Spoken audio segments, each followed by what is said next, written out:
Dahulu bumi ini tenang, hutan menghijau, sungai mengalir jernih, dan setiap hela nafas adalah anugerah dari alam yang kita warisi.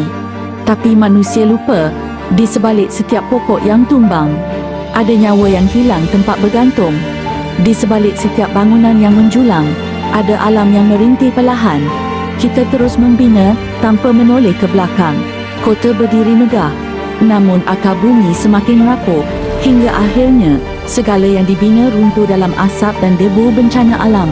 Kini hanya tinggal sunyi, hanya sungai yang masih setia mengalir, mengingatkan kita bahawa kemajuan tanpa jiwa alam hanyalah perjalanan menuju kehancuran.